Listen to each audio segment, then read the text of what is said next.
Бүгінгі шарамыздың қадірлі қонағы отқан Нұр Мүбарак университетін 17 жыл басқарған Қазақстан мұсылмандар діни басқармасының жанынан құрылған ғұламалар кеңесінің мүшесі, құрметті профессор Керім Шамсидин Тұрсынұлы келіп отыр. Сөз кезегі өзіңізде. Ассаламу алейкум. Бисмилля деп Алланың атымен бастайық. Құрметті біздің бас мүфтиіміз Наурызбай Қажы Тағанұлы, біздің Өзбекстандық бас мүфти Османхан Әлімхан Хазіретіміз бастаған Өзбекстандық дін өкілдері, сонымен қатар Қырғызстаннан Шерғазиев Жорабай Хазірет бастаған Қырғызстандық дін өкілдері және біздің Сманттар әулетісінің ағамыз Абдужаппар аға, біздің әріптестер, медресе директорлері, біз енді бүгін үлкен бір игілікті шараның куәсі болып отырмыз. Бұл конференция Сманттар әулетінің ішіндегі ерекше бір екі жарқын тұлға Абдусаттар мен Абдығаппардың дін саласындағы жұмыстарын, оның ішіндегі рухани саладағы жұмыстарын көрсетуге арналған. Енді тәуелсіздік тұсында біздің дініміз үлкен адамдарды, үлкен дін қайраткерлерін шығарды. Міне кеңестік үкімет біздің дін қайраткерлерінің көбісін қуалап, репрессияға ұшырып, білімін алуға, сөйлеуге мүмкіндік бермей келген болса, тәуелсіздік біздің елімізде діни білім алуға, дін қызметін жасауға осындай мүмкіндік берді. Осы кезде, осы тәуелсіздік тұсында қалыптасқан тұлға Әбдісаттар бауырымызды мен өте жақсы білемін. 2013 жылдардан бастап біз енді ағалы інідей болдық. Бірінші Әбдісаттар бауырымыздың жақсы қасиеттері туралы біз айтуымыз керек. Ол халық неге бұл азаматты жақсы көреді, ел неге қадірлейді? Бірінші, бұл азаматтың өзінің орны бар еді. Ол білімді, тиянақты білім алған. Ол білімін ол бала ғұламалар кеңесінде жүрген кезде көрсетті. Ол өзінің пікірлерін ашық айтатын. Сонымен қатар біз мына 2012 жылы Доха қаласында бірге болдық. Орта ислам пәтуа әдістері деген дінаралық диалог деген бір семинар өтті Қазақстаннан. Осында дін мәселелеріне байланысты көптеген бір ашық пікір таласу кезінде Әбекең осы өзінің арабшада білімін, білігін, дінге деген біліктілігін өте жақсы көрсетті. 2011 жылдан бастап бізде діни жағдай Қазақстанда бір күрделі сипат алды. Ақтөбеде сіздерге белгілі лаңкестік оқиғалар болды, батыс өңірлерде болды. Енді біздің елімізде осы діннің келумен байланысты жаңа бір проблемалар пайда болды. Мінесі осы кезде Әбдісаттар бауырымыз осы Ақтөбе өлкесіне барып, оңалту, дерадикализация жұмысын алғашқы жүргізгендердің қатарында болды. Ол Атырауда, басқа да, сонымен қатар біздің елімізде үгіт, насихат жұмыстары, дін саласындағы агитациялық жұмыстардың ең белсенді өкілді болды. Міне бұл кісінің өзінің мүмкіндігін ашқан кезі осы 2013 жылдардан бермен қараған кезең болды. Енді 2013 жылдан бастап бұл кісі өзі бір тек қана Сарыағаш емес, бүкіл республикалық масштабта жұмыс істей бастады. Ол кісі бір жағынан Сарыағаш болса, Қазақстанның барлық региондарында жұмыс істеді. Бір күні Алматыда жүреді, бір күні Астанада жүреді, Ақтөбеде жүреді. Осының бәріне уақыт тапты. Әбдісаттар бауырымыздың бір үлкен қызметі бұл Қазақстан мұсылмандар діни басқармасына қарасты діни оқу жүйесіндегі орны бар Сарыағаш медресесінің қалыптасуына қосқан үлесі. Енді бұл жұмыстың қасында мен өзім жүрдім. Бізде тәуелсіздік алғаннан кейін осы оқу орындарын қалыптастыру өте қиын болды. Оны лицензиялауы, оны қаржыландыру, осындай проблемалар кезінде дін оқу қандай болады? Міне осы кезде тек қана діни емес, діни медресе ұғымы кіргіздік біздер. Сол кездегі мақсат мемлекеттің грантын кіргізу еді. Мемлекет тарапынан қолдау алу еді. Сол кезде әбсаттар бауырымыз жүгіріп жүріп документтерін, құжаттарын уақытында тапсыру арқылы Қазақстанның медреселерінің ішінде ең алғашқы рет мемлекеттің грантын осы Сарыағашқа кіргізді. Сондағы ол кісінің жаңағы ұқыптылығы. Енді дін жұмысындағы бір біздің адамдарымыздың көбісіндегі бір мәселе ол қағаз, құжат, мемлекеттік органдармен жұмыс істеуде жаңа шыдамы жете бермейді. Бұл кісі өте шыдам деді. Осындай. Сонымен қатар бұл кісінің тағы бір жұмысы бұл үлкен қаржылық жұмыстарына үлес қосты. Біздің Қазақстандағы үлкен қаржылық компанияласын құрып, көптеген біздің азаматтарымызды осы сапарға апарды, уағыздар айтты. Енді дін жұмысы тек бір жақты ғана қалмау керек.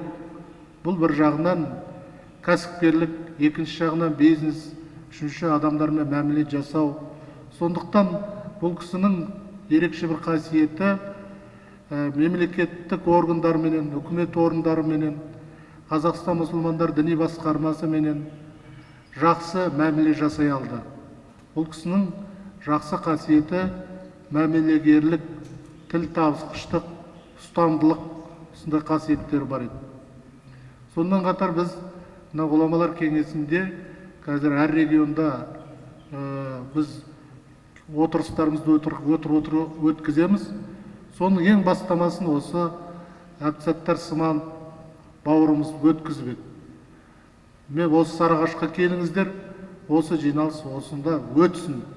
Мен барлық қаржылық ұйымдастыру жұмыстарын мойныма алам деп. Міне сөйтіп Сарыағаштан басталған осындай отырыстар қазір біздің өлкелерімізде өтіп жатыр. Екінші, бұл кісінің жақсы бір жұмысы, бұл кісі өте сабырлы, табан деді, айтқанынан қайтпайды. Өз мақсатына жетуге ұмтылатын еді. Әсіресе ол кісі осындай сан салалы жұмыста жүріп, мына ғылыми дәреже алу жағынан ол қалыңқырап қойды. Содан кейін мен докторантураға түссем деп өзі айтатын. Сонымен мен айтам сізге, әбеке, докторлық не керек? Сіздің мына жұмысыңыз жетпейміз, жоқ, мен оқимын деп жүрді. Сонымен докторантураға түскен жылы ол кісі қажылықта жүрді, қажылықта жүріп қатты ауырды. Ауырғаннан кейін қайтып келді, ауырып қайтып келді.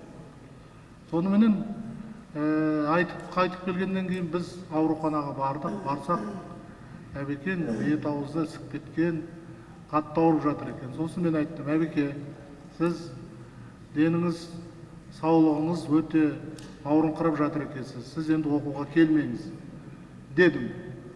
Міне 2 күннен кейін келсем, Нұр Мүбарак университетіне келіпті, балдақпен жүр екен. Сонда ауырғанына қарамай оқуға келіп жүр.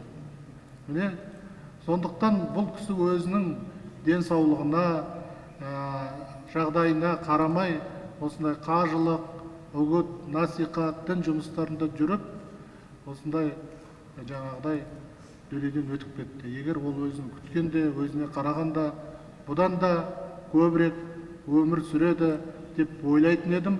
Бірақ енді әбекеңнің бастаған ісі жалғасты.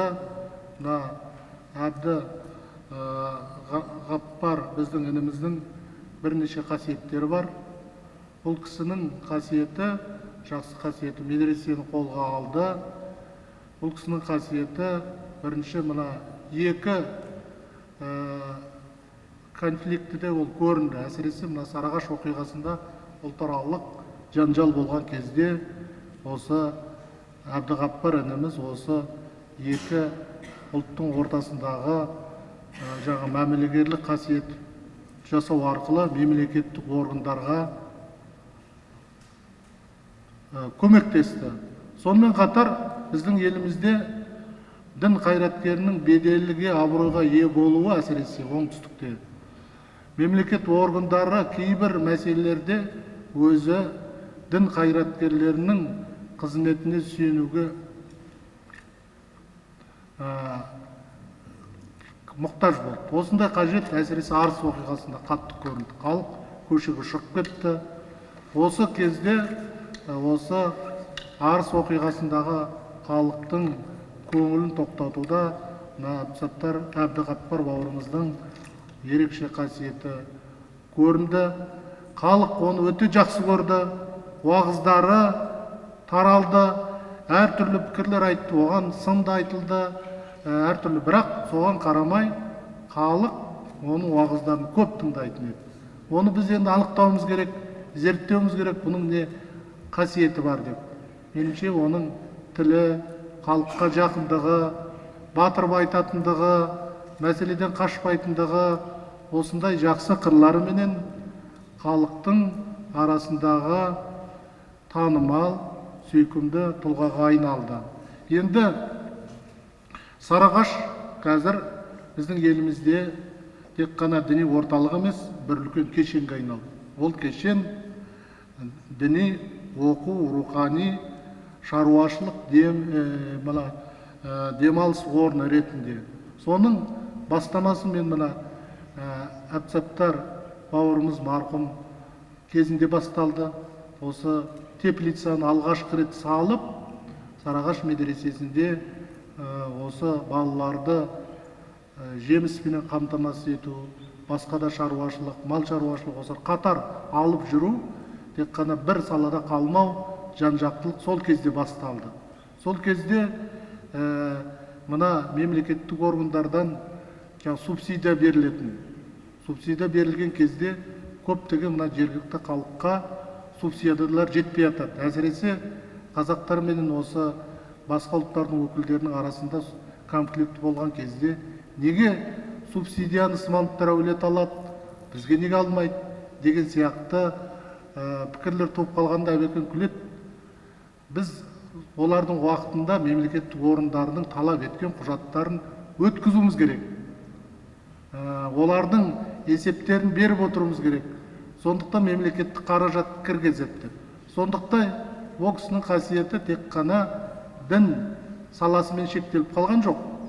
Осындай шаруашылық жұмыстарын қатар алу. Міне Сарыағаш медресесі осы жағынан келген кезде мына Смановтар әулеті жан-жақты кешенге айналдырды. Оның үлгі тұтатын жақтары бар. Енді екі азаматта дүниеден өтіп кетті, бірақ енді істері жалғасуда. Мына Әбдіжаппар ағамыз осы істі жалғастырып жатыр. Смановтар әулеті өскен әулет, кен әулеттің жаңағы бәйтеректей, бұның әулеттің ұрпақтары, балалары қазір жан-жақта білім алып жатыр. Сауд Арабиясында, Мысырда, Түркияда, Нұр-Мүбаракта, магистратура, докторантура. Сондықтан бұлардың екі азаматтың ісі, бастаған ісі жалғасады, елдің есінде қалады. Бұл екі тұлғаға да біздің Қазақстандағы исламның тарихын зерттейтін бағасын әлде де береді деп мен өзім ойлаймын. Соның бір көрінісі осы конференция. Сондықтан екі азаматтың рухы шат болсын, олардың бастаған істері жалғасын тапсын деп айтқым келеді.